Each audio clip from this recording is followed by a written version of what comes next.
नाव intellectual नाही वाटत. पवार कोणतरी आपटे किंवा गोखले असं काही असतं, म्हणजे इंटेलेक्च्युअल ना पाहिजे. पार्टी पेपर किंवा एखाद्या माणसाचा चेहरा रोज बघायला लोकांना नाही आवडत. त्यांना उत्तम बातमी पाहिजे, खरी पाहिजे, माहितीपूर्ण पाहिजे, पेपर वाचायचं समाधान मिळालं पाहिजे. ते केसमध्ये जाहिरात दिली की एक वर्तमानपत्र काढायचं आहे, त्याला नाव द्यायचं आहे, ज्याचं नाव सिलेक्ट होईल त्याला 100 रुपये मिळतील. त्यांनी पुन्हा जाहिरात टाकली की या वर्तमानपत्राचं नाव सकाळ आहे. ही क्रिएटेड म्हणजे आपण उत्सुकता, व्यवहार कळला पाहिजे. नुसतं चांगलपणा असून भागत नाही. तर जर तोलला ती जेवण पाहिजे म्हणून हे बरोबर आहे, 2 मिरच्या टाका, तिचे चेहरा हे समाधान येईल. Satisfaction of the customer. 2 मिरच्या म्हटलं तुम्ही काय शिकला नाही? साहेब परिस्थिती नाही, वडिलांच्या तंबाखू नोकरी करणं प्राप्त होतं. शिकायचं का? हो शिकायचं. 76 ते 76 ग्रॅज्युएट झाले, 14 पोस्ट ग्रॅज्युएट झाले आणि 1 डॉक्टर झाला. वा. त्यातला एक भाऊसाहेब पाटील हा सकाळच्या बोर्डावर आला. मग गेली 2-2.5 वर्षे आम्ही कॉन्सन्ट्रेटेड एफर्ट्स केले. ऑक्सफोर्डचे लोक, बारामतीचे लोक, बिलगेट फाउंडेशन, हे तुमचं मायक्रोसॉफ्ट, आणि त्याच्यातनं आम्ही इमेजिंग आणि अल्गोरिदम हे 2 प्रकार जे असतात त्याचं कॉम्बिनेशन करून आज जी टेक्नॉलॉजी आपण यशस्वी केली आहे, निदान 40% शेतीचं उत्पन्न वाढेल पर एकर. घरापासून एका मैलावर असणाऱ्या खताळपट्ट्यामध्ये मारुतीच्या देवळात शाळा भरायची. 1 शिक्षक आणि 6 वर्ग अशा परिस्थितीमध्ये आयुष्याची सुरुवात करणारा एखादा मुलगा एका वृत्त समूहाचा प्रमुख बनेल असं कोणालाच वाटलं नव्हतं. अर्थात वाटलं तर हेही नव्हतं की मायक्रोसॉफ्ट, बिल गेट्स कॉर्पोरेशन हे लोक बारामतीसारख्या ठिकाणी येऊन आर्टिफिशियल इंटेलिजन्सवर आधारित शेतीचे प्रयोग करतील. आता हे सगळे चमत्कार नाही आहेत बरं का. हे त्या मुलाचे कष्ट आहेत, त्याची मेहनत आहे. आता त्यावेळीस उच्च शिक्षण घ्यायला पैसे होते का, तेव्हा वीज होती का नाही, हे असे बरेच प्रश्न विचारतात. पण मला असं वाटतं हे सगळं बाजूला ठेवून आपण त्या मुलाशीच गप्पा मारल्या तर खूप सारं मोलाचं ज्ञान आजच्या पिढीला प्राप्त होईल. बरोबर ना? म्हणून आम्ही विचार केला की नवीन नवीन बिझनेस आयडियाजकडे वळणारी आजची जी तरुण पिढी आहे त्यांची ओळख एका अत्यंत उत्तम आणि अप्रतिम अशा मराठी उद्योजकाशी करून देऊयात. त्यांनी आपला व्यवसाय आणि आपली मूल्य ही कशी घडवली हे सुद्धा जाणून घेऊयात. यासाठी आज आपल्यासोबत आहेत पद्मश्री श्री प्रतापराव पवार सर. त्यांच्याकडनं जाणून घेऊयात त्यांच्या या प्रवासाबद्दल.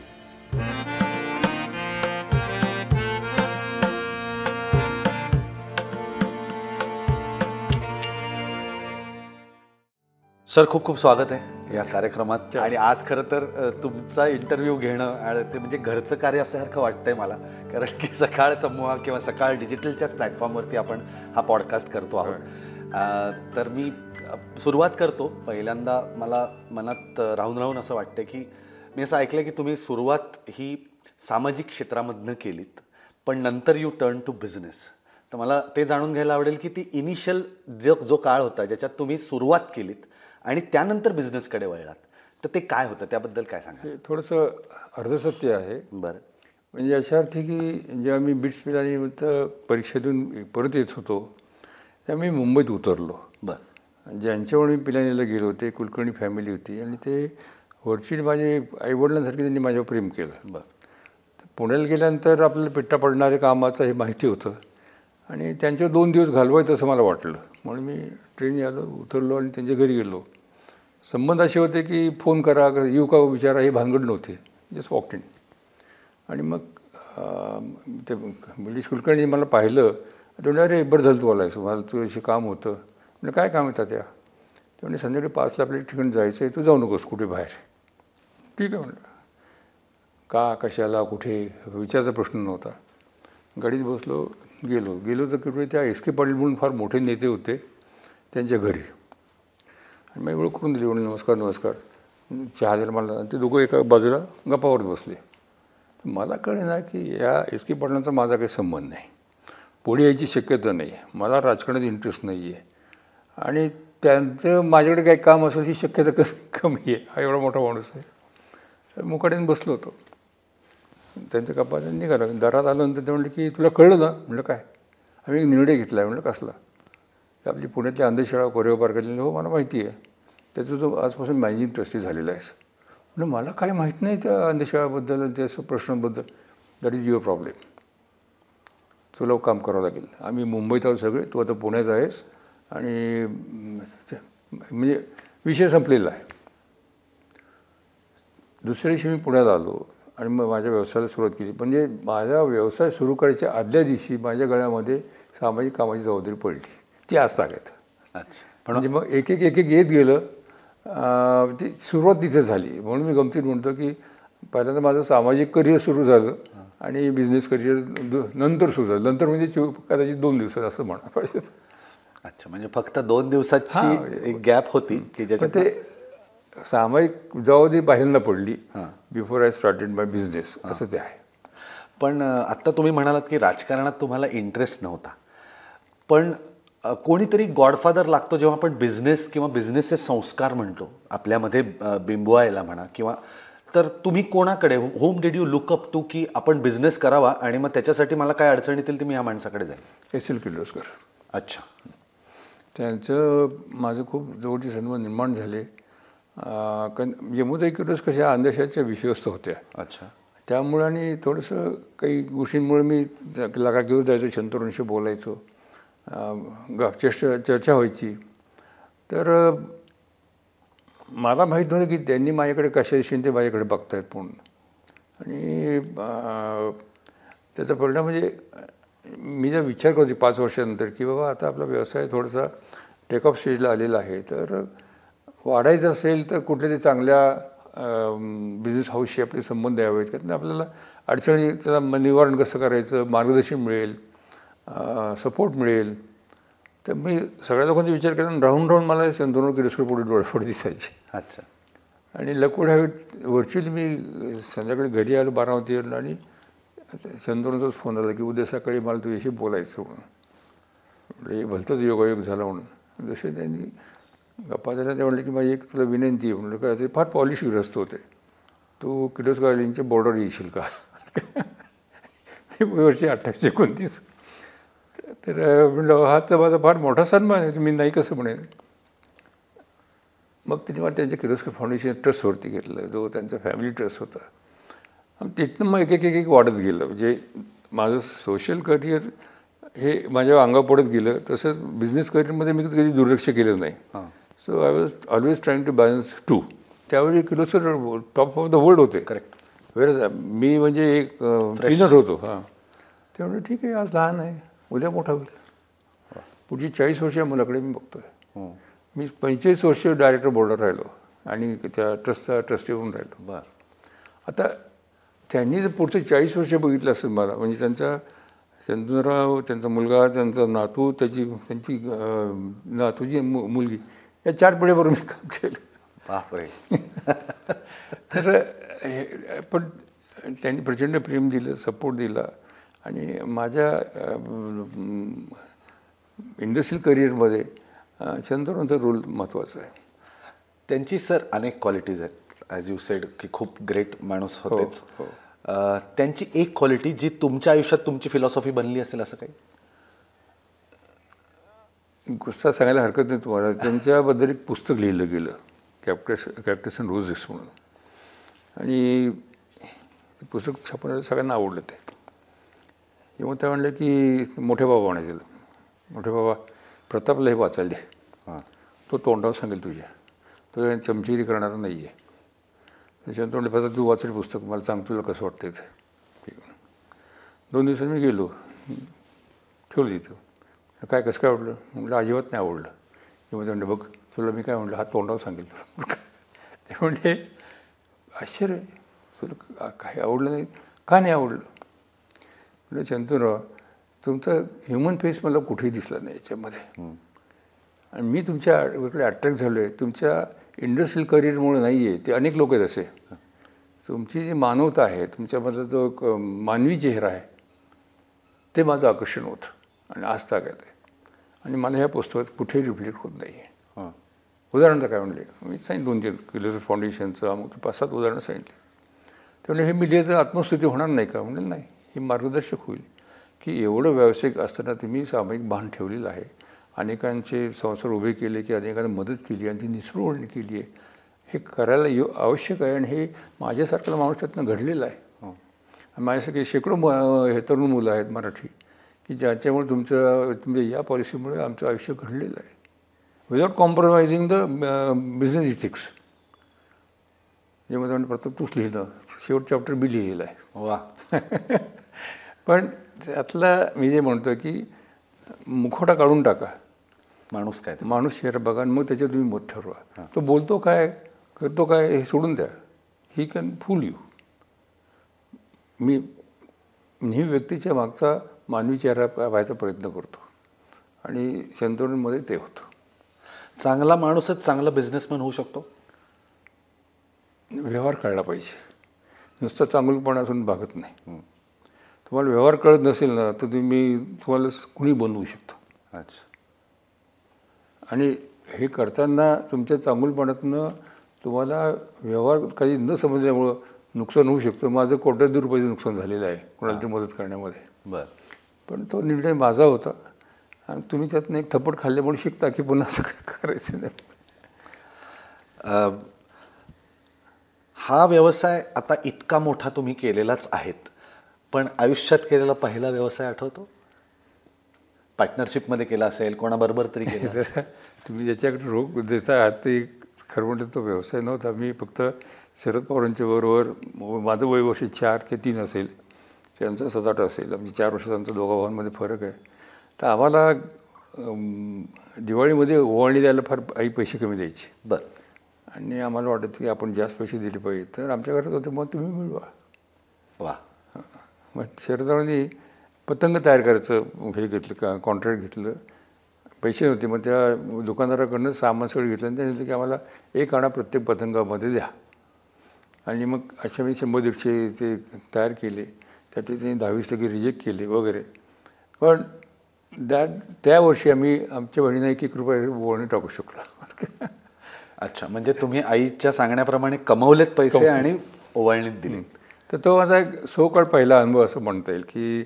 पण त्याच्यामागे प्रेरणा हे वनीशिवाय शरद पवार होतं. मी त्यांचं आपलं मला ते त्यांच्यावर काम करायला ऑब्व्हियसली आवडलं आणि मी ते केलं त्यांच्याबरोबर.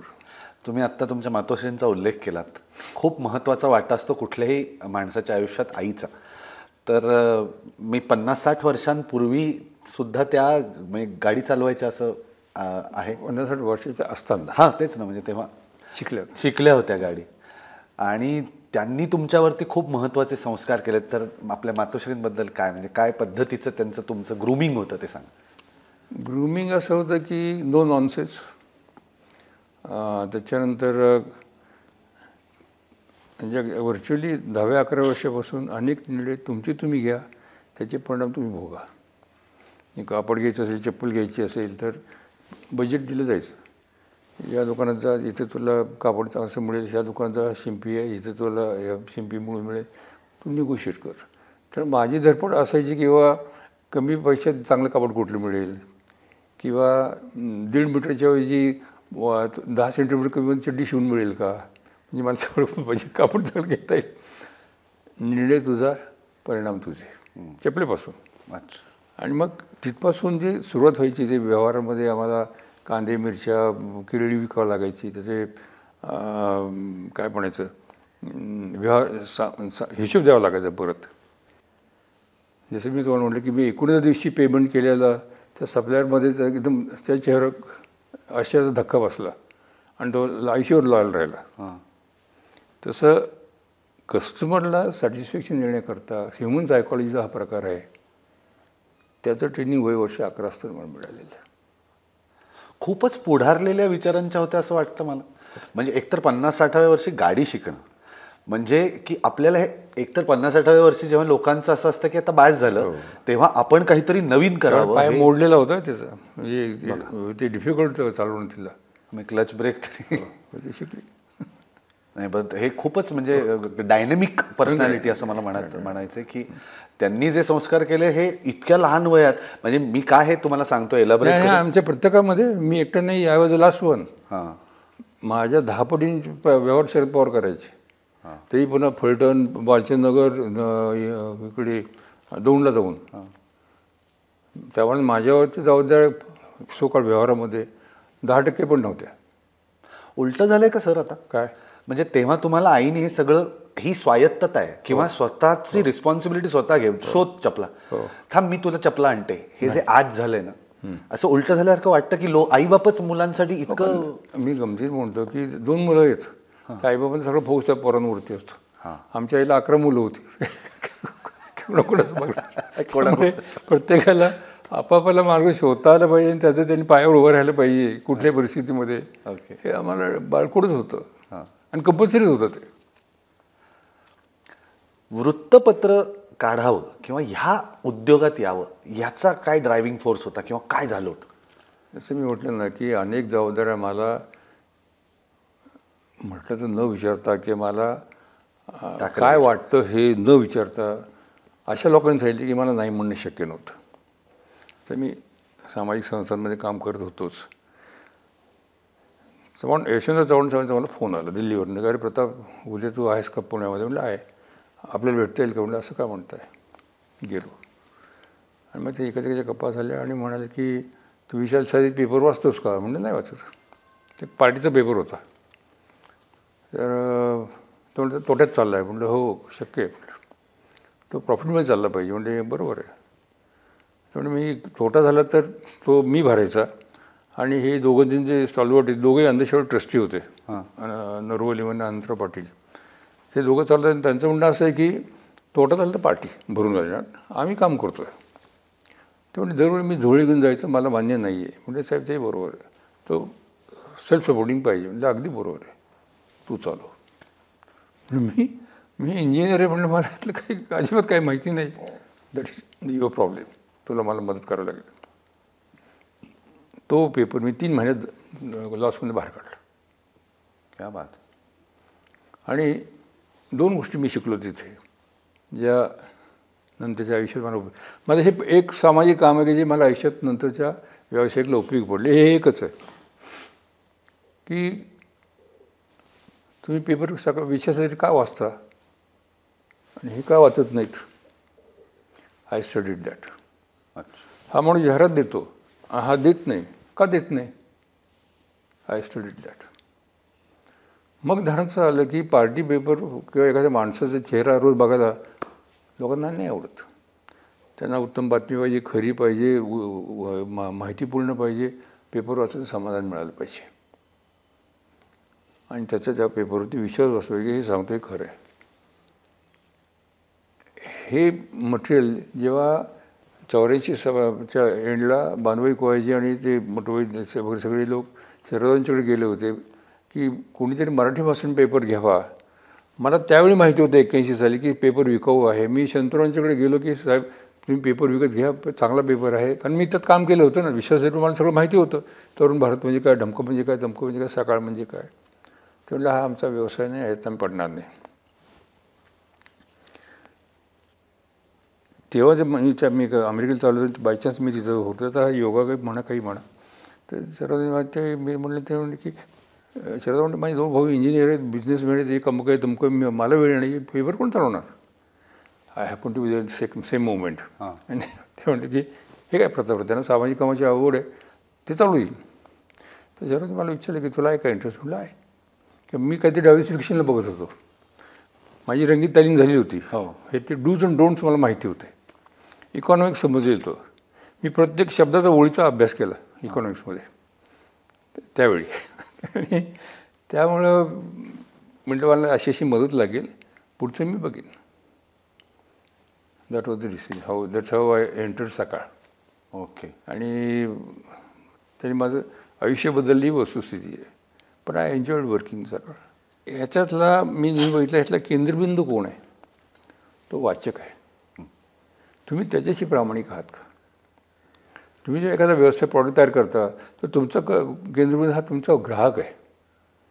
त्याला तुम्ही बनवताय का त्याला 100 रुपयाची गोष्ट 50 रुपये 40 रुपये देत आहे म्हणून तो खुश आहे? का 100ची गोष्ट तुम्ही 500ला त्या गाळ्यात मारताय का त्याचा अज्ञान आहे म्हणून? तो पुढच्या वेळी तुम्हाला कधी उभं करणार नाही. सो तुम्ही त्या केंद्रबिंदूशी प्रामाणिक राहिली पाहिजे. जसं कॉलेज ऑफ इंजिनिअरिंगमध्ये इथला केंद्रबिंदू विद्यार्थी आहे. त्या विद्यार्थ्याच्या भल्याकरता तुम्ही सगळं केलं पाहिजे. बाकी सगळ्या गोष्टी दुय्यम आहेत. इन्फ्रास्ट्रक्चर, प्रोफेसर म्हणतो, विद्यार्थी महत्त्वाचा आहे. तर हे जे आपल्याला समजतं ती तुमची वागणूक संबंध त्या दिशेने होते. जसं बालकल्याण संस्थेमध्ये गेली 25 वर्ष मी त्याचा मेन ट्रस्टी आहे.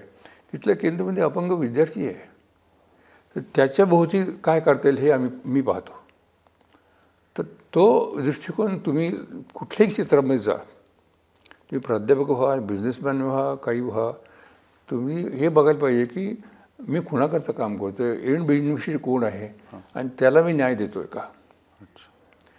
तुम्ही जर देता तो तुम्ही मागे तुम्हाला कमी पडणार नाही.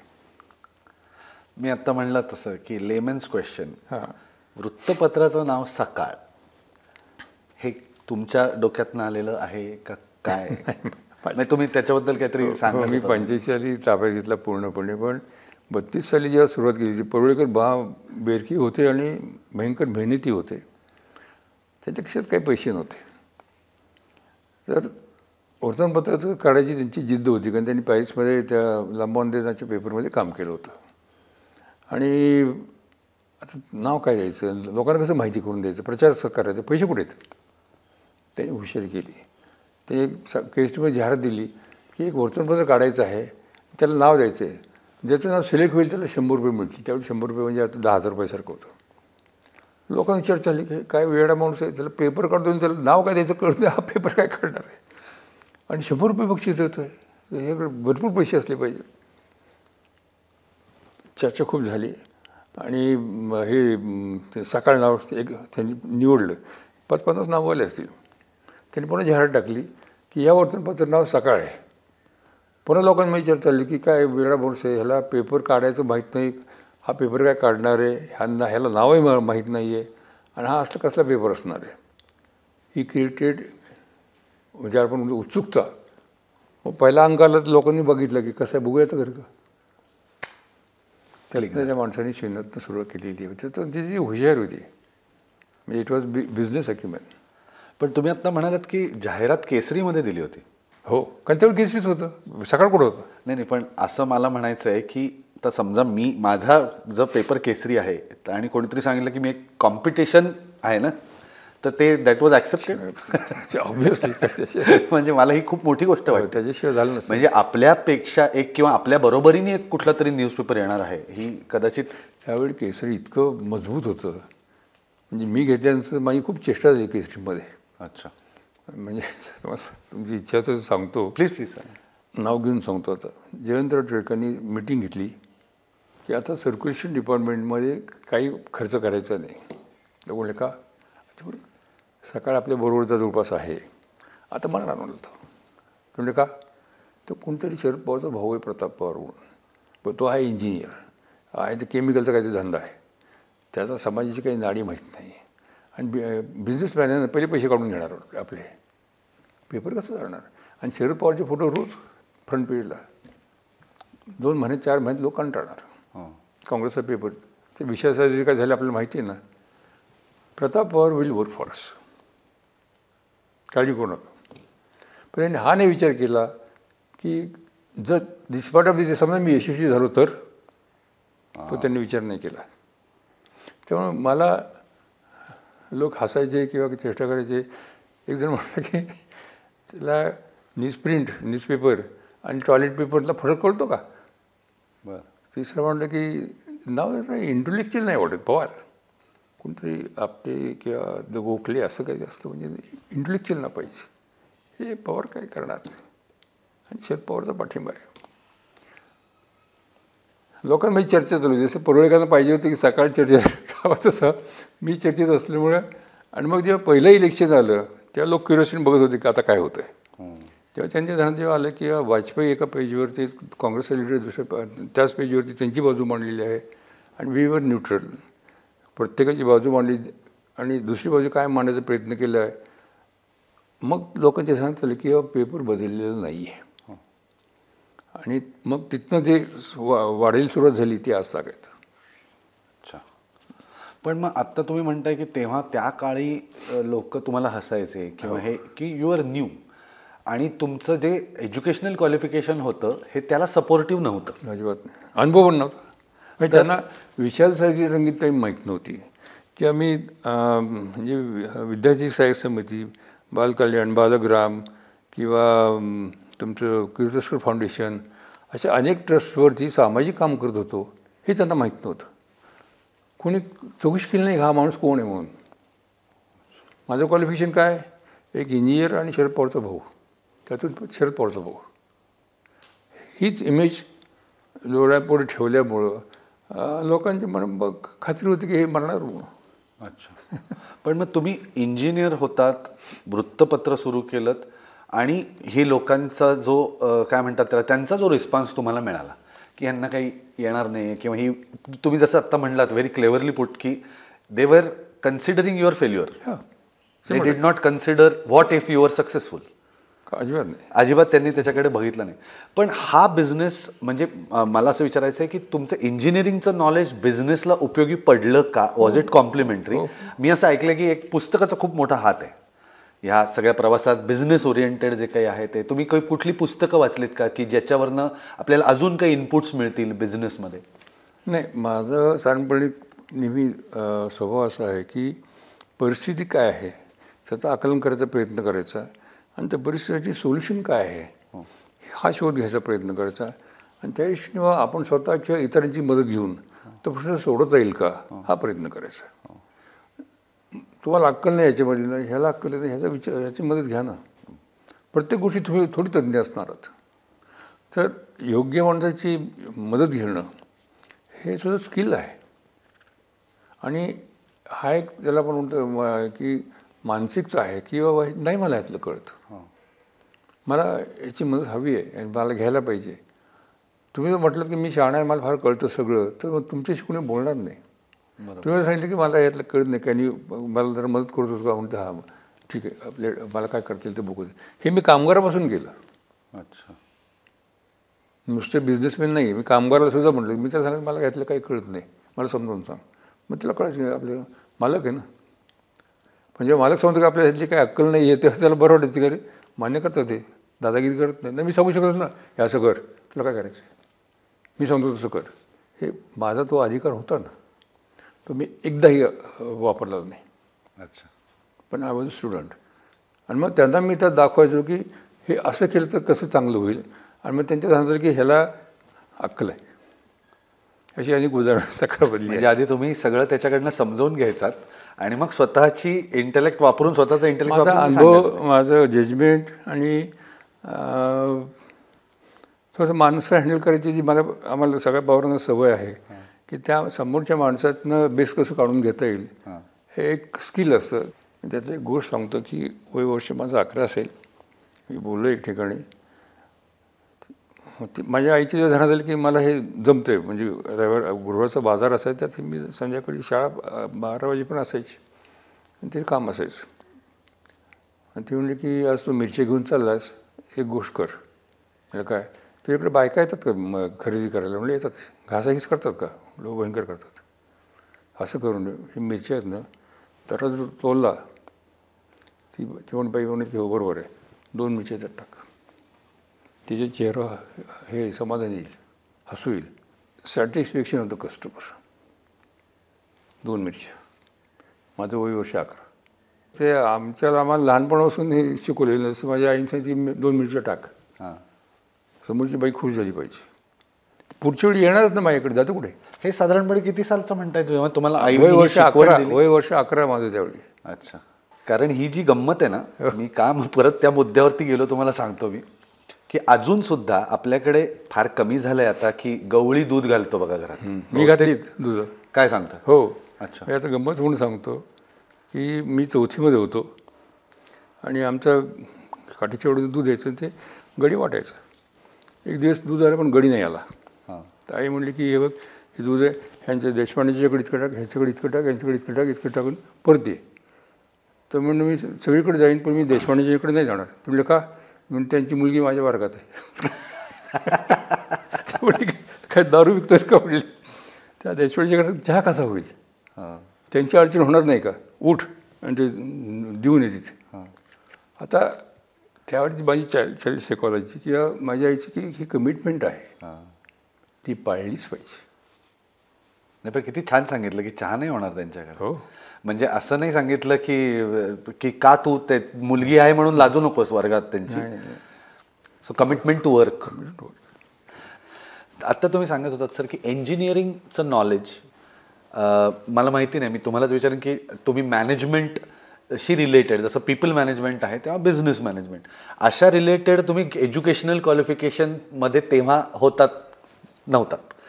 इंजिनिअरिंग केलं आणि त्यानंतर ह्या व्यवसायात तो कसा तुम्हाला कॉम्प्लिमेंट झाला व्यवसाय? एक उदाहरण सांगतो, मी आर्टिस्ट आहात म्हणून सांगतो. पुष्कळ उदाहरण आहेत. फोटोग्राफीच्या फिल्म काढायची.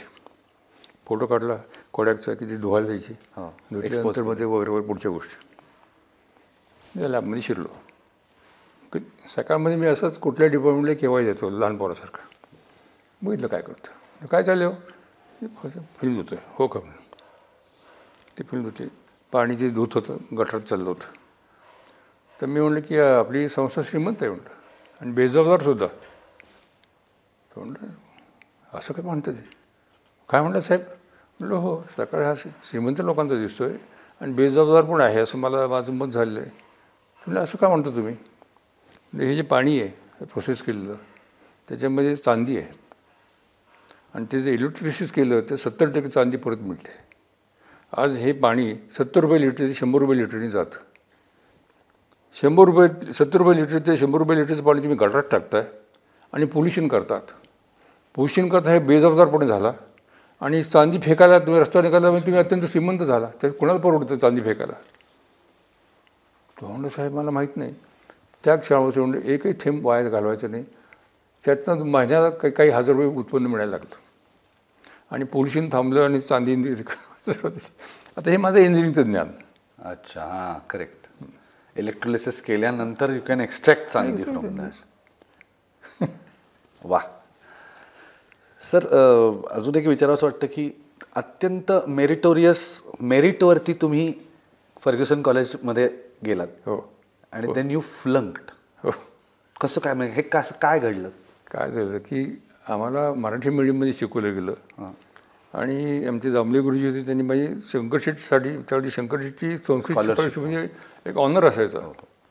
4 वर्ष त्या माणसाने मला फुकट शिकवलं, एकही पैसा न घेता. कारण मी एक चांगला विद्यार्थी होतो आणि काही कारणामुळे त्यांनी माझी निवड केली. सो आम्हाला सगळ्यांना अभिमान काय की आपण संस्कृतमध्ये उत्तम आहोत. मला 96% मार्क पडले होते SSCला सुद्धा. त्याच्यानं मराठी उत्तम येतं, वाचतो भरपूर. इंग्लिश कुठं येते? कोणी सांगितलं नाही की इंग्लिश वाचलं पाहिजे किंवा इंग्लिश यायला पाहिजे. फर्ग्युसनला गेलो, माझ्यामुळे गणिताचा क्लास, हायपोटेनियस. अरे हायपोटेनियस म्हणजे काय? त्याचं स्पेलिंग काय माहीत नाही. आता जर तुम्हाला हे शब्द ग्रीक आणि लॅटिन ज्याला आम्ही गमतीने म्हणतो, सायन्स घ्या, केमिस्ट्री घ्या, तुमचं बायोलॉजी घ्या, मॅथमॅटिक्स घ्या, गणित घ्या, सगळे शब्द इंग्लिशमध्ये. एकही शब्द माहीत नाही, काही कळे ना, समजे ना, इंटरेस्ट संपला. मग गमतीने मी विद्यार्थ्यांना मुद्दाम सांगतो, पोरी बघायला लागलो, चांगल्या शिकण्या कोण आहेत, सिनेमाला जायला लागलो. आणि परिणाम असा झाला की ती पहिल्या तिमाही परीक्षेमध्ये या सगळ्या विषयात मी नापास झालो. आणि इंग्रजीच आहेत. इंग्रजी लिहू काय? तो विषय मला समजतच नाही. उद्या तुम्हाला सांगितलं की तू लॅटिन अमेरिकन भाषेमध्ये लेक्चर दे, कसे करणार नाही? मला माहिती कुठे. पण मग माझ्या असं जाणवत आलं की ह्या उन्हाडक्या करून माझा विषय सुधारणा नाही आहे. मला इंग्रजी भाषा शिकलीच पाहिजे. जर ज्ञान भाषा असेल आणि जी दुर्दैवाने आम्हाला शिकवली, तो काय माझा दोष नव्हता. पण वस्तुस्थिती होती की मला त्यातनंच शिकायचं आहे. मग मी शिकायला सुरुवात केली, शिकवणी पण लावली आणि त्यातनं पास होत मी पिलायला पोचलो. पण येत नाही ह्याचं दुःख किंवा कोणाचे दोष देण्याच्या वेळी त्याच्या मात करणं महत्त्वाचं आहे. हा पहिला धडा माझा होता. थोडंसं पाठीमागे जाऊन तुम्ही मगाशी म्हणालात की जेव्हा मी वृत्तपत्र ह्या व्यवसायात आलो तेव्हा मी अभ्यास केला प्रत्येक गोष्टीचा, की अमुक माणूस जाहिरात देतो आणि तमुक माणूस जाहिरात का देत नाही. मी का देतो तेही मी हा का देतो आणि हा का देत नाही. तर तुम्ही तेव्हा असे काही प्रयत्न केलेत का? आणि ते जर केले तर ते काय होते की जो माणूस देत नाही आहे आणि तो का देत नाही आहे याचा अभ्यास करून ट्राय टू पुल हिम की जाहिरात द्यावी. किंवा छोटी गोष्ट सांगतो मी, पुष्कळ गोष्टी, पण अगदी सुरुवातीला जे जाहिरात विभाग होता तिथे मी जाऊन बसलो. मला कोणी ओळखत नव्हतं, प्रताप पवार म्हणून. लोक येत होते, काम करत होते, क्यूमध्ये होते, जात होते, अमुक ठीक आहे. एक माणूस असा शर्ट पायजमा स्वच्छ चांगला घातला, व्यापार माणूस होता, 40शीतला की 50शीतला असेल तो आला, क्यूमध्ये उभा राहिला, अर्धा तास उभा राहिला आणि त्यांनी ती जाहिरात दिली, परत निघाला. तर मी पिऊन सांगितले त्यांना बोलव इकडे. तुम्ही कोण? त्यामुळे आमचे साहेब बोलत. साहेब कोण? तिथे बसते, तुमची वाट बघतात. आला तो. नमस्कार. चहा घेणार का? सकाळमध्ये चहा घेणार का विचारतोय कोणतरी. घेऊ की म्हटलं. म्हणजे तुम्हाला 1-2-3 प्रश्न मला विचारायचे, त्याचे तुम्ही उत्तर दिली तर मला उपयोगी पडतील, तुमची हरकत नसेल. त्यामुळे साहेब विचार, काय व्यवसाय करता तुम्ही आणि कुठनं आलात? मी अमकं ठिकाण आलो, गोत्रवरून आलो असंच. म्हणजे हे तुम्ही जाहिरात द्यायला तुम्हाला 10 मिनटं लागली, बरोबर. जाहिरात द्यायला इक्विमधून परत जाईपर्यंत तुमचा अर्धा पाऊण तास गेला की तासभर जवळपास गेला. हो म्हणते, तुम्हाला हे परवडतं एवढा वेळ घालवणं? 20 रुपयाच्या जाहिराती करता? नाही हो. मग ते करणार काय म्हणते? सकाळमध्ये माणूस पाठवतो, सांगतो की सोमवारला जागा नाही आहे, बुधवारचं संपलेलं आहे. मग तो मला विचार, मग मी त्याला विचारणार, फोन लागत नाही. त्यापेक्षा मी म्हणतो मरुदेन झालं, आपण स्वतः जाऊ तिथे संपून टाकू. त्यामुळे मी तुमच्या कोथरूड एरियामध्ये एक डेपो टाकला आणि तुम्हाला 10 मिनटामध्ये तुमची जाहिरात स्वीकारली गेली तर कसं वाटेल? अहो काय फारच चांगलं होईल, असं कोणी विचार करतं का? म्हणजे मी करतो म्हणता. मी 24 डेपो काढले, चिंचवडपासून हडपसरपर्यंत, आणि त्या जाहिरातीला सांगितलं तुला 5% कमिशन होतं, तुला काय करायचं? फक्त दुकान पाडलं पाहिजे, सकाळी जाहिरात मी जे घेतो, तुला बसल्या बसता धंदा मिळाला. त्या माणसाचं 25-50 मिनटं वाचली. प्लस आमच्याकडे तिथे गेलो की ते पहिल्यांदा सगळे पुरुष होते, असे खेकसून बोलायचे. तर मी सगळं तिथे त्यांना बाजूला केलं, मुली ठेवल्या, म्हणजे पोलाइटली बोलायचं, चेहरा स्माईल पाहिजे. सर अल्टरनेटिव्ह सुचवा. तर विचार मला सोमवार जाहिरात नाही, फुले बुधवार मिळेल का? फुले. अरे तिथे बोर्ड लावून ना की या आठवड्यामध्ये सोमवारचं सगळं पान गेलेलं आहे, मंगळवारी इतकं उपलब्ध आहेत, बुधवारला असं वस्तू तिथे. तो माणूस वचन सांगितलं, हो ठीक आहे मला बुधवारी द्या म्हणून, आणि ते बाहेरच लावा म्हणलं. तो क्यूमध्ये पण उभं राहणार नाही. त्यांनी क्यूमध्ये राहायचं आणि त्याला सांगायचं की तुला मी जाहिरात घेत नाही. हा काय मूर्खपणा आहे. सिस्टीम बदलली, कित्येक पटीने जाहिरात वाढल्या. कस्टमरची सोय मी पाहिली, सकाळचा फायदा मी पाहिला, आणि कस्टमर डिलाईट हा जो प्रकार आहे, अरे बोलताना तू गोड बोल ना, चेहरा असं म्हणणं, पोलाइटली सांग. त्याच्या गैरसोयीत काय सोडून त्याचं तू जेवढी सोल्युशन देते तेवढी दे. हा विचार सकाळमध्ये नव्हता, का मोनोपोली होती. मी व्यावसायिक होतो आणि मला व्यवसाय वाढवायचा. 1 नंबर 2 त्या माणसाने परत आलं पाहिजे, हे त्याला मला समाधान द्यायचं. त्याच्या पैशाचं वर त्याला मिळतं आहे ह्याची मला खात्री करून घ्यायची होती. सर हे 2 मिरच्यांचेच संस्कार आहेत. 2 मिरच्यांचेच संस्कार आहेत. हो बरोबर ना? कारण तुम्ही तेच केलं. Amicable solution, win win solution for everyone. त्याचे वेळ वाचला, जाहिरात त्याच्या जवळ स्वीकारली गेली, आणि प्लस कस्टमर डिलाईट. मला पैसे भरपूर मिळाले. हो, 25 डिपोज उघडले गेले. सो त्या लोकांनाही व्यवसाय मिळाला. जाहिरातदार खुश. त्यामुळे ते स्वतःहून आणखी जाहिराती आणायला लागले. तुम्ही आता म्हणलात की पुरुष किंवा तुम्ही काही मग मुली तिथे एम्प्लॉय केल्यात की ज्यांना तुम्ही ट्रेन केलं असेल प्रॉपरली की पोलाइटली बोला, चांगलं बोला, स्माईल ठेवा चेहऱ्यावर, बी प्रेझेंटेबल. तुम्ही अनेक लोक हायर केली असतील, तुम्ही काय बघता? डिग्री बघता का काय बघता? नाही, मी त्या व्यक्तीमध्ये सक्षमता काय, म्हणजे ज्याला आपण पोटेन्शियल म्हणतो इंग्लिशमध्ये, ते काय ते बघतो. नंबर 2 डिग्री आहे, डिग्री कळली, तो डिग्री घेतली, BA घेतली, BCom घेतली, पण तुझ्यामध्ये त्या नॉर्मल डिग्रीमध्ये आणि तुझ्यामध्ये वेगळेपण काय आहे? जर आपण म्हणतो स्ट्रीट स्मार्ट आहेस का, तुला सेवाभाव तुझ्यामध्ये आहे का, तुझ्यामध्ये आरोगन्स आहे का, तुझ्यामध्ये कधी पटकन जाऊन कधी इनिशिएटिव्ह घ्यायची वृत्ती आहे का. अशा गोष्टी जेव्हा आपण बघतो तेव्हा जी काय आपण त्याला जबाबदारी टाकू तो उत्तम पार पडतो. त्याला येत नसतं त्याला ट्रेनिंग देता येतं. तो बीकॉमच पाहिजे असंही काही नाही आहे. 12वीतला मुलगा पण काय अनेक वेळा काही गोष्टी करू शकतो. जीवन जातं. तर हे पाहताना नाही पहिल्यांदा नेहमी तुम्हाला ॲनालिसिस करावं लागतं. जसं मी शंतनूंच्या बाबतीमध्ये म्हणजे काही वेळा मी शरद पवारांच्या बाबतीमध्ये त्यांचा ह्युमन फेस मला आवडतो. तसं या व्यक्ती माणसाचं डिग्रीच्या मागे ही व्यक्ती कशी आहे, त्याचे वर्तुळ व्ह्यू पॉईंट. आता तो खेळतो का, सांघिक खेळ खेळतो का इंडिव्हिज्युअल खेळतो. इंडिव्हिज्युअल असेल तो व्यक्तिगत लक्ष असतं, सांघिक असेल त्याला कॉम्प्रोमाइज करावं लागतं. सांघिक खेळ खेळणारा हा जास्त अडॅप्टेबल असतो. सक्सेस एकत्र, फेल्युअर एकत्र, आणि टीमवर्क आहे. टीमवर्क केल्याशिवाय यश मिळत नाही कॅरेक्टर डेव्हलप होते. पण मग तुम्ही जेव्हा इंटरव्ह्यूज घेता, हो. हे सगळ्या गोष्टी जोखण्यासाठी तुम्ही त्याला प्रश्न विचारता का सिच्युएशन्स देता? नाही, प्रश्न विचारतो. प्रश्न विचारता. तो मग बोलायला लागतो. म्हणजे त्याला बोलतं केलं ना, तो सांगायला लागतो की मी असं केलं, माझं असं झालं. किंवा एखाद्याला सांगतो की तुझं एखाद्याचं विशेष प्रसंग काही आहे का तुझं आयुष्य की तुला की सांगावं असं वाटेल. मग त्याला बोलतं करायचं. जसं मी सकाळमध्ये डेल कार्नेगीचे प्रोग्राम काही घेतले आणि नंतर त्याला लोकल स्वरूप दिलं. आणि त्याच्यामध्ये आमच्या असं माहिती जाणत आलं की साधे कामगार तो पुरामध्ये डोक्यावर सकाळ घेऊन पलीकडे गेलेला आहे. जो माणूस सकाळचा प्राण जीवा लावतो, समथिंग, त्याची मला काळजी घेतलीच पाहिजे. हां, क्या बात. पण तुला कळलं का हे की ह्याने प्राणाची बाजी लावली. त्यांना बोलतं जेव्हा केलं की तुमच्यातलं काही विशेष वेगळे पण सांगा की तुम्ही काय केलं, अडचणी तुम्ही कशी मात केली.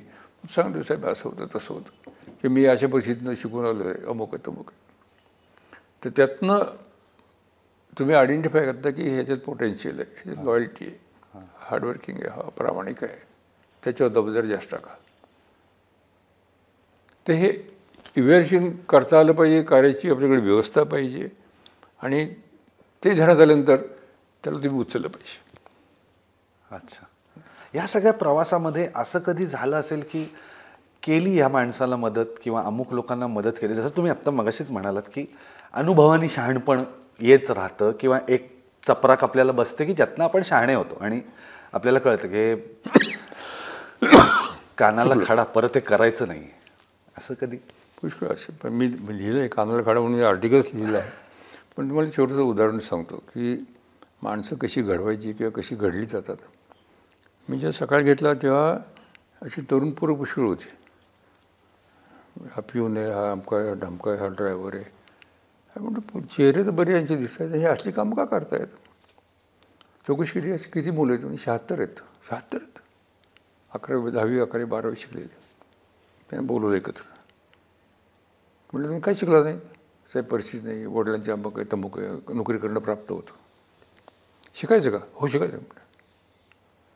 म्हणलं तुम्हाला जेवढी शिकायचं तेवढी शिका. 75% खर्च संस्था करेल, तुम्हाला वेळोवेळी रजा बिजा सगळ्या गोष्टी देईल. 25% तुम्ही त्याच्याकडे मला फुकट देणं परवडत नाही. तुमच्या पगारात तुम्ही दर महिन्याला थोडं थोडं कापून 25% घेईन. No limit to your education. तर आमचे मॅनेजर तेवढे साहेब त्यांच्याकडे बॉन्ड घ्या म्हणजे नाही घेणार. त्याने सोडून गेले, तुम्ही जाऊ दे. 76 ते 76 ग्रॅज्युएट झाले, 14 पोस्ट ग्रॅज्युएट झाले आणि 1 डॉक्टर झाला. वा. आणि त्यातला एक भाऊसाहेब पाटील हा सकाळच्या बोर्डावर आला. आता त्याची जी लॉयल्टी होती त्याला आयुष्यात नव्हतं वाटलं आपण की या लेवलला पोचू शकतो. 60-70% माणसं सोडून गेली म्हणून जाऊ दे, त्यांचं भलं झालं ना, मी नवीन पोरं तयार करीन ना, मला काय प्रॉब्लेम आहे. तुमची वृत्ती काय, तुम्हाला समाजाला काही द्यावंसं वाटतं का, तुम्हाला त्या समोरच्या माणसाची उन्नती व्हावं असं वाटतं का. कधी नोकर आहेस, मुकाट्याने ड्रायव्हिंग कर, मुकाट्याने ते हिशोब व्यवस्थित लिही. हा तुमची वृत्ती आहे का रे, ह्याला संधी नाही मिळाली, ह्याला संधीला हा शिकू शकेल का, ह्याच्यासाठी तुम्ही प्रयत्न करता. आता माझ्याकडे 10-12 ते लोक असे आहेत त्यावेळचे की ज्यांच्याकडे आता गाड्या आहेत, फ्लॅट्स आहेत स्वतःचे, मुलं उत्तम शिकली, जे चालत किंवा सायकलवर यायचे. आता एक समाधान आहे की एखाद्या माणसाच्या जीवनात आपण परिवर्तन आणू शकतो आणि त्याच्यात मेरिट होतं. मी फक्त त्याला एक वातावरण दिलं. पूर्णपणे वेगळाच मुद्दा जो खूप महत्त्वाचा आहे असं मला वाटतं की कोणी इमॅजिन नसेल केलं, पण बिल गेट्स किंवा या आर्टिफिशियल इंटेलिजन्सच्या बेसिसवरती काही शेतीचे प्रयोग झालेत, कारण पूर्ण फॅमिली ही शेतीशी खूप जवळनं निगडीत आहे हे आपल्याला सगळ्यांनाच माहिती आहे. ते काय होतं त्याच्याबद्दल सांगा. काय आहे की मी ऑक्सफोर्ड युनिव्हर्सिटी माझी डॉक्टर जावकरांची ओळख झाली काही निमित्तानं, आणि ते आर्टिफिशियल इंटेलिजन्स ह्या विषयामध्ये जागतिक तज्ज्ञ आहेत. बरं. आणि त्या माणसाला व्हाईट हाऊसमध्ये बोललं जातं वर्षातून एकदा, आणि युरोपियन पार्लमेंटरी बोर्डमध्ये बोलवलं जातं. आणि माझा प्रयत्न होता की COP मी अध्यक्ष होतो तिथे याचं कोलॅबोरेशन करावं. आणि मग to make the story short, माझं झालं की त्यांना ह्याच्यात काही इंटरेस्ट नाही आहे, त्यांना शेतीमध्ये इंटरेस्ट आहे. माझे कंटाव करले. तर म्हणलं मग तुम्ही काय केलं आहे? तुम्ही काहीच नाही केलं. म्हणलं का? म्हणजे आम्हाला अशी आंतरराष्ट्रीय दर्जाची संस्था पाहिजे, मॅनपॉवर चांगली आहे, रिसोर्सेस चांगले, अनुभव आहे, आंतरराष्ट्रीय कनेक्शन्स आहेत, डेटा आहे. आणि ती नसल्यामुळे आम्ही काही केलं. तर मी हसलो. तर म्हणलं का हसताय? म्हणजे माझ्या गावात आहे, शरद पवारने उभी केलेली संस्था आहे. म्हणजे काय सांगताय? म्हणलं फोन उचलला, लावून दिलं. म्हणलं सांगाय ना सगळं. दुसऱ्या दिवशी ते आले आणि ते म्हणले की एक विनंती आहे. म्हणलं काय? तुम्ही आम्हाला शिकवाल का? म्हणजे चेष्टा करताय काय? नाही म्हटलं. आपल्या लोकांनी 12-13 लेक्चर दिली, 150 देशातले लोक ऐकतात. वा. कारण तो ऑक्सफोर्ड प्लॅटफॉर्म आहे. हा एक भाग झाला. इथं आल्यानंतर त्यांनी सगळं बघितलं. त्यांची आई मुंबईला असल्यामुळे ते आले. मी त्यांना घेऊन गेलो बारामतीला. ते म्हणजे आपण ग्लोबल ॲग्रीमेंट सही करूया ऑक्सफोर्ड युनिव्हर्सिटीबरोबर. ते सही केलं. ते केल्यानंतर बिलगेट फाउंडेशनचं, आज बिलगेटचं म्हणणं असं आहे की जगामध्ये आता आर्टिफिशियल विषय हा शेतीकरता वापरला गेला पाहिजे. त्याच्याकरता त्यांनी वॉशिंग्टनमध्ये पहिलं सेंटर काढलं. आणि त्याला जेव्हा कळलं की Oxford university Baramati related agreement केले, त्यांनी माणूस पाठवला त्यांचा टॉपचा. आणि त्यांनी सांगितलं गेल्यानंतर डिक्लेअर केलं की जगातलं दुसरं सेंटर बिलगेट फाउंडेशनचं बारामती असेल. वा. त्यांनी आपलं सॅटेलाईट फुकट दिलं हाय रेझोल्युशनचा. त्याच्यावर आम्ही अनेक गोष्टी रिसर्च करू शकलो. ते नंतर त्याच्यावरती मायक्रोसॉफ्ट आलं पुढे, आणि त्यांची इस्रायलमध्ये पार्टनर्स आहेत. मग गेली 2-2.5 वर्षे आम्ही कॉन्सन्ट्रेटेड एफर्ट्स केले. ऑक्सफोर्डचे लोक, बारामतीचे लोक, बिलगेट फाउंडेशन, हे तुमचं मायक्रोसॉफ्ट, आणि त्याच्यातनं आम्ही इमेजिंग आणि अल्गोरिदम हे 2 प्रकार जे असं त्याचं कॉम्बिनेशन करून आज जी टेक्नॉलॉजी आपण यशस्वी केली आहे. गेल्या महिन्याच्या 17 तारखेला त्याचं उद्घाटन झालं बारामतीमध्ये. निदान 40% शेतीचं उत्पन्न वाढेल पर एकर. निदान 15-20% खर्च कमी होईल. 2 पिकं ही हेल्दी असतील. बहुतांशी पिकं ह्याच्यामध्ये आम्हाला जर साधनं मिळाली तर ऑर्गॅनिक राहतील, पेस्टिसाईड फ्री राहतील, रेसिड्यू फ्री राहतील. त्यामुळे त्याला युरोपियन मार्केट ओपन होईल. अच्छा. आणि ह्याच्यातनं हे फक्त इम्प्रेशन काय होतं की मोठ्या लोकांसाठी एक नाही, 1 एकर वाल्याला हे लागू आहे महाराष्ट्रात कुठेही. तेच एक्सटेन्शन करून आपण देशभर करू शकतो. तेच एक्सटेन्शन करून आपण जागतिक करू शकतो. आता ते ऑक्सफोर्डने मला काच निरोप आला की आपण हे पेटंट करूया म्हणून. अच्छा. तर हा जर आपण गेम चेंजर म्हणतो, ते बारामतीमध्ये शरद पवारने केलेल्या संस्थेचं फाउंडेशन असल्यामुळे त्याचा मी उपयोग करून घेऊ शकलो. ओके. म्हणजे मी ते जोडलं सगळं. मी मायक्रोसॉफ्टशी काय बोलायचं, कसं बोलायचं, त्यांना कसं बारामतीला न्यायचं, किंवा बिलगेट्स फाउंडेशनच्या माणसाला त्यांनी मला सिॲटल हेडक्वार्टरमध्ये बोलवलं की आपण एकत्र चर्चा करू, मग आमचे काय प्रश्न आहेत, आम्ही काय काय केलं ते समजून घेतलं. आणि ते ठीक आहे, आम्ही हे तुम्हाला सेटल त्यांनी फुकट दिला हाय रेझोल्युशनचा. त्याच्यामुळं मी जे आत्ता हे तुम्हाला बोललो इमेजिंग अल्गोरिदम ते त्यामुळे शक्य झालं. आणि 2-2.5 वर्षाचे आमचे एकत्र प्रयत्न आहेत. तर हे मोठं समाधान आहे की आपण समाजाकरता तो बारामतीचा ट्रस्ट काम करतो शरदाने, त्याच्यामुळे तो उभा केलेला आहे. पण तो जागतिक लेवलला त्याची क्षमता आहे. त्याचं शेवटचं मेरिट सांगतो. प्राईम मिनिस्टर बोरिस हा इंग्लंडचा जेव्हा इंडियात आला होता, त्यांनी 6 गोष्टींची प्रायोरिटी ठेवली की इंग्लंड आणि भारतामध्ये कुठल्या गोष्टीला प्राधान्य दिलं जाईल. त्यात number 2 Oxford university Baramati collaboration होतं. बरं. ऑफिशियली. आणखी काय सर्टिफिकेट तुम्हाला पाहिजे? I know. हा पॉलिटिकल प्रोपगंडा नाही आहे. नाही. वस्तुस्थिती. खूप सारे हे आहेत ना. पण सर म्हणजे भीतीचं वातावरण AI बद्दल जरा जास्त आहे. काय वाटतं तुम्हाला? जेव्हा कॉम्प्युटर आले तेव्हा भीतीचं वातावरण होतं. अगदीच होतं. सर तुम्ही मगाशीच म्हणलात की मला राजकारणात इंटरेस्ट नव्हता, पण समाजकारण किंवा सामाजिक बांधिलकी जपणं हे काय इनहेरंट आहे गोष्ट माणूस म्हणून? होय. म्हणजे एंटर पॉवर फॅमिलीमध्ये. अच्छा. माझ्या बहिणीला सुद्धा हे सावित्रीबाई फुले अवॉर्ड मिळालेलं आहे. तिन्ही बहिणी माझ्या सामाजिक काम करणाऱ्या आहेत आणि ज्या लेवलला करतात. आज हे दोघीजणी फुल टाईम रयत शिक्षण संस्थेमध्ये काम करतात. हां. आमची राजकारणामुळे फार चुकीची इमेज समाजात निर्माण केली गेलेली आहे आणि ती सातत्याने बोलली गेली आहे फार जबाबदार लोकांकडनं. त्याच्यामुळे आम्हाला काही त्रास होतो का? त्रास होत असेल पण आम्ही त्याच्याकडे थांबत नाही. पण म्हणजे इनहेरंटली तुम्हाला समाजासाठी आपण काहीतरी करावं असं सातत्याने वाटत म्हणजे असतं. आईचे संस्कार होते की किड्यामुंगीचं जीवन जगू नका, स्वतःकरता जगू नका, स्वतः जे कर्तव्य करताना समाजाला विसरू नका. हे सातत्याने ते हे आयुष्य ते जगले दोघे. तुम्ही जेव्हा COEPचे अध्यक्ष होतात तेव्हा तुम्ही म्हणलात की स्टुडंट्ससाठी किंवा त्या फॅमिलीसाठी काहीतरी करावं, तर तेव्हा तुमचे काय विचार होते? त्यावेळी आता तुम्हाला पण हा माझा व्यवहारीपणा आणि सामायिक जाणीव ह्याचं जे मी जे कॉम्बिनेशन करायचा प्रयत्न करतो ते आम्ही सगळ्या प्रोफेसरची मिटिंग घेतली 70-80. आम्ही पुण्याच्या बाहेर गेलो तुमच्या मुळशीच्या बाजूला एका हॉटेलमध्ये आणि त्यांना म्हटलं की आपण हा विचार केला पाहिजे. एक हा विद्यार्थी किंवा ही विद्यार्थिनी आहे ती COEPमध्ये काय येते काय येत नाही. तिचे आईवडील तुम्हाला COEPमध्ये का पाठवतात ते का पाठवतात का आईवडिलांना इतकं स्टेक्स आहेत. नंबर 3 सरकार तुम्हाला पैसे देतं सपोर्ट करतं त्यांच्या काय अपेक्षा आहेत. नंबर 4 समाजाच्या काय अपेक्षा आहेत. या COEPमधला विद्यार्थी आपण म्हणतो टाटामध्ये काम करतो आहे चालेल का तुमची सोशल इमेज काय आहे. आणि नंबर 5 जो एम्प्लॉयर आहे किंवा जो अंतर्भूत होऊ इच्छितो त्याला काय पाहिजे त्याला तसा आम्ही विद्यार्थी घडवतो का.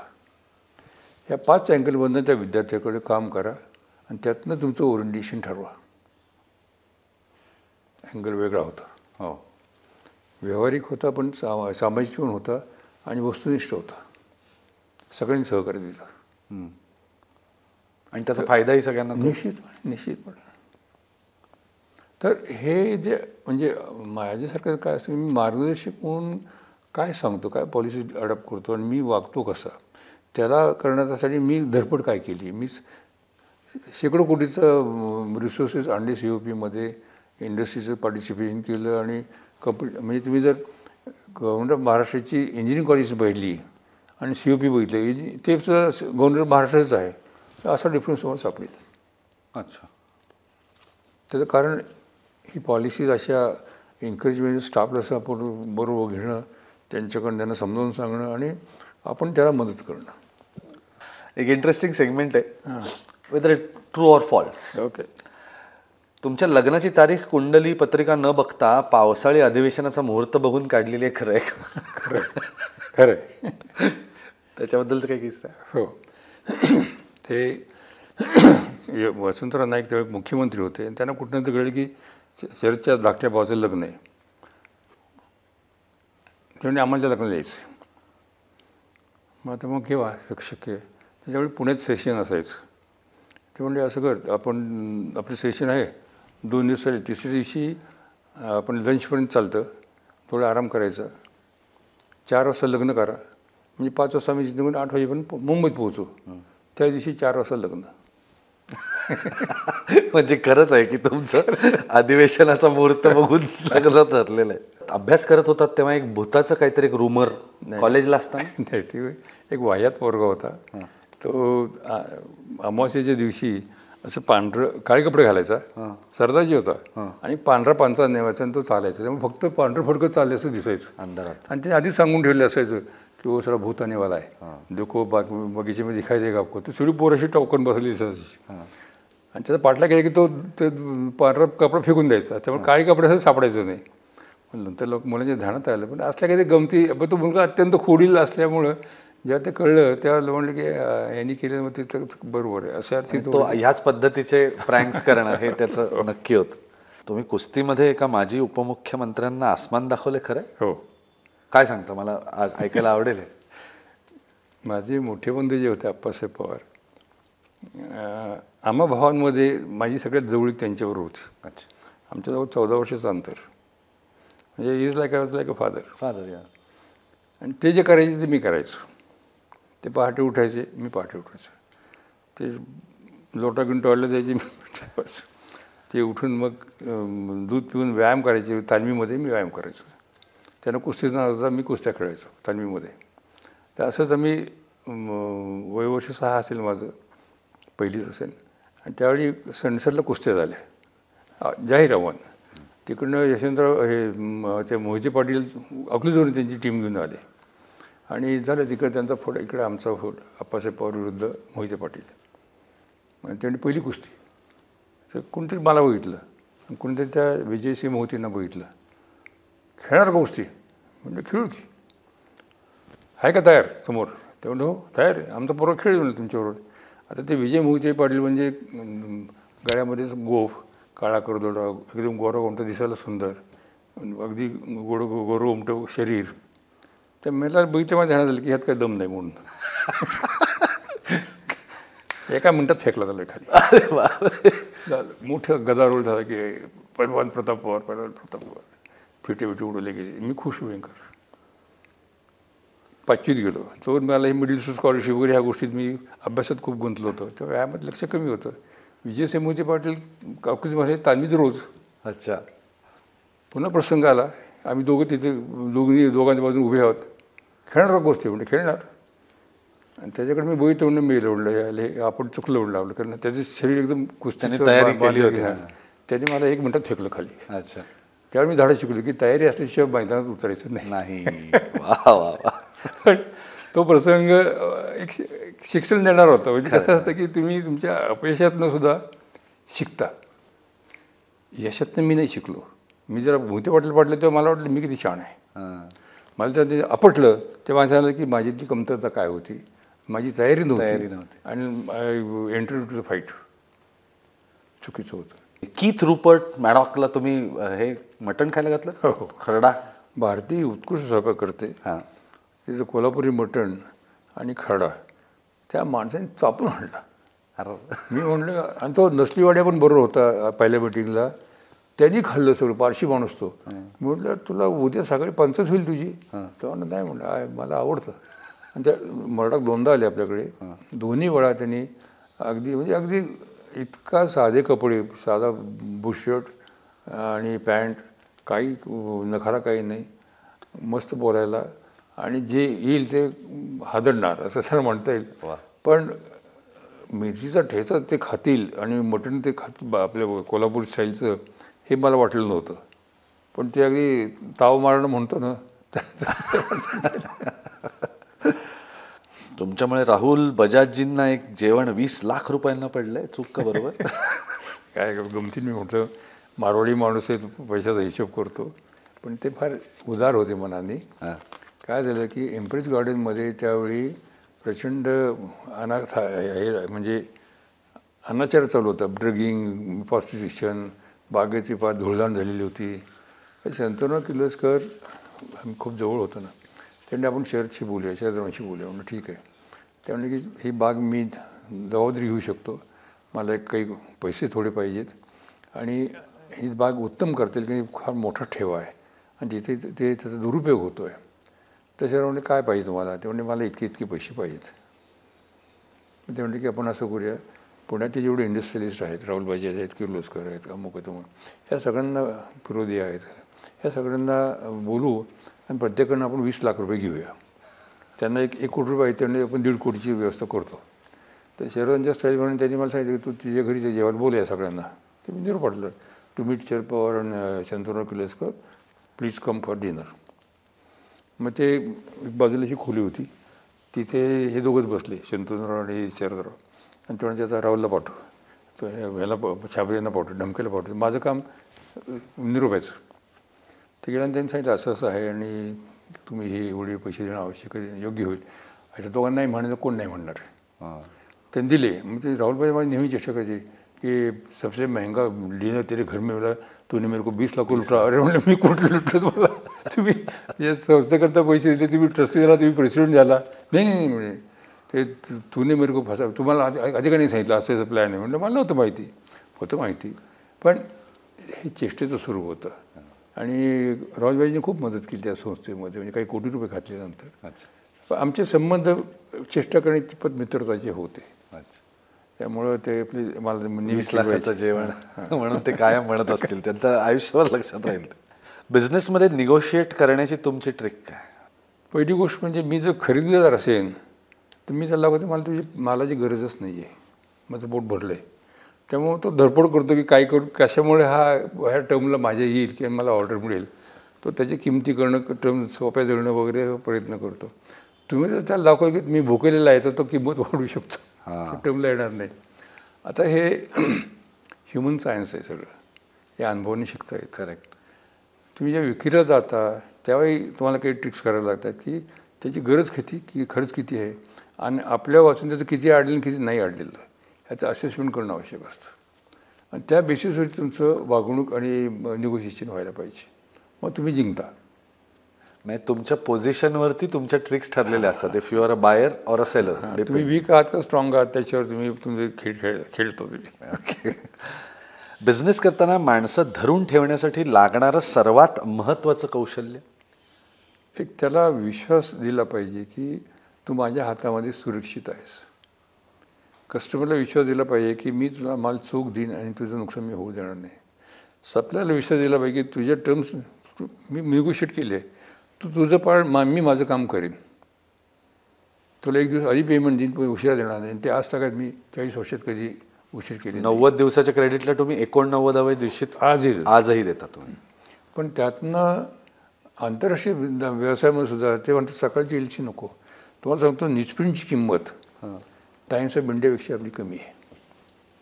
म्हणजे देशात INSचा मेंबर आहे मी याचं, ते बघतात की सकाळी क्या भावाने आहे माल आणि आवर प्राईस इज बेस्ट.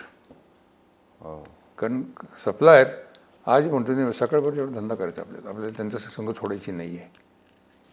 विश्वास मिळवता तुम्ही, हा विश्वास मिळवावा लागतो आणि एकदा मिळवल्यानंतर तो टिकवावा लागतो आणि टिकवल्यानंतर आयुष्यभर राहतो.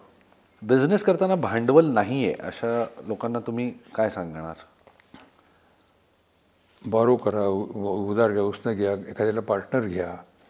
आणि बँका आहेत आता सध्या बऱ्याच योजना आहेत किंवा गव्हर्नमेंट ऑफ इंडियाचे बरेच काही स्कीम्स आहेत. या जे मी 2-3 संस्थांमध्ये काम करतो, सायन्स टेक्नॉलॉजी पार्क वगैरे, तिथे पुष्कळ गोष्टी उपलब्ध आहेत. आता पहिल्या आमच्या वेळेपेक्षा आणि आताच्या वेळेमध्ये खूप फरक आहे. आणि एंजल फायनान्सेस सत्ता आहेत. तर तुम्हाला शोधता आलं पाहिजे की तुमच्या उत्पादनाला की तुमच्या पैशाला कोण मोस्ट सुटेबल आहे, योग्य माणूस. त्याचा तुम्ही शोध घ्या, 4 लोकांशी बोला, तर तुम्हाला दिसेल की अरे हे इथं आपल्याला सोपं आहे म्हणून. आणि मार्ग निघतो एवढंच मी तुम्हाला सांगेन. अच्छा. उद्योजक बनल्यानंतर तुमच्या स्वभावात घडलेला एखादा बदल? माझा तापटपणा कमी झाला. कमी पेशन्स खूप काम करावं लागतं. आणि ही आपली कमतरता आहे जेव्हा तुमच्या ध्यानात येतं तेव्हा तुम्ही त्याच्यावर काम करता. म्हणजे कोपाडी म्हणतो की तुम्ही कोण आहे तुम्हाला कळलं पाहिजे. तुम्ही होतात आधी शॉर्ट टेम्पर्ड? भयंकर. दिस वॉज बिफोर एंटर्ड सकाळ? नाही, मी शाळेमध्ये असताना माझ्या ध्यानात आलं की माझे आजोबा अत्यंत तापट होते. आणि माझ्या मोठ्या मुली सहज एक रिमार्क वाटलं की प्रताप आपल्या आजोबांवर गेला आहे. ते मला स्ट्राईक झालं की ते असं का म्हणाले. मग मी बघायला लागलो की मी कसा वागलेला आहे. आणि माझ्या ध्यानात की हा माझा दोष आहे. मी प्रयत्न करून तापटपणा घालवला. बरं. अच्छा. पण आपण कोण हे करणं अत्यंत महत्त्वाचं असतं. जसं मी पिलानीमध्ये आमच्याबरोबर प्रेशर होतं की अमेरिकेला जा, MS करा, डमकं करा. माझ्या ध्यानात आलं की आपल्या अकॅडमीत डोकं चालत नाही, व्यवसायात चालतं. सो मी अमेरिकेला नाही गेलो, मी व्यवसायात गेलो. तर तुम्हाला कळलं पाहिजे की तुमची स्ट्रेंथ कुठे आहे आणि तुमची विकनेस कुठे आहेत. तो करतो म्हणून मी करायला लागला तर तुम्ही अयशस्वी व्हायची शक्यता आहे. Follow your heart. Follow your heart. तुम्ही केलेली सगळ्यात बेस्ट इन्व्हेस्टमेंट? माणसांमध्ये इन्व्हेस्टमेंट ही सगळ्यात सर्वोत्तम आहे. मी आता परवा आमची जान्हवी बसली होती, ते म्हणजे आजोबा तुमचं वय वर्ष 89 आहे, 79 आहे. म्हणजे मग तुला काय प्रॉब्लेम आहे? नाही तुम्ही आता एक कंपनी विकत घेतली इथं. म्हणजे मग तुला काय प्रॉब्लेम? तुमचं वय 79 आहे म्हणून तुला काय प्रॉब्लेम? आम्ही चेष्टा करतो आम्ही एकमेकांची. आणि तुम्ही तिकडे गेला पण नाहीत. कारण माझे जे एक्झिक्युटिव्ह होते त्यांनी सगळं निगोशिएट केलं. मी फिरकलो पण नाही तिथे. आता तुम्हाला आश्चर्य वाटेल, ते जे माझे एक्झिक्युटिव्ह आहेत गेले 45 वर्ष माझ्याकडे आहेत, फर्स्ट जॉब. आता ही जी लॉयल्टी आहे आणि हे जे अंडरस्टँडिंग आहे तुम्ही कशाला जाऊ त्या नाशिकला बघण्याकरता, हा माझा माणूस करू शकतो. हे नातं जपावं लागतं, नर्चर करावं लागतं, विश्वास लागतं, विश्वास मिळवावं लागतं. आणि हे जे होतं तर ते बिचारे जिथून काम करतात.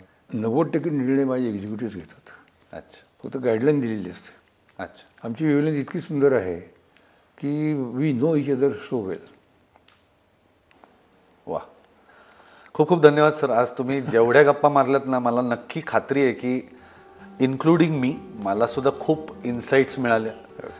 ज्येष्ठ माणसांनी त्याच फॅमिलीतल्या पुढच्या पिढीला आशीर्वाद देण्यासारखा आजचा इंटरव्ह्यू झाला. खूप खूप धन्यवाद सर. Thank you so much. तर आज आपण गप्पा मारल्या पद्मश्री श्री प्रतापराव पवार यांच्याशी. पुढच्या भागात आपण एका वेगळ्या व्यक्तीशी गप्पा मारणार आहोत आणि जाणून घेणार आहोत की त्यांच्या काळी अजून काय काय गोष्टी होत्या. तोपर्यंत नमस्कार.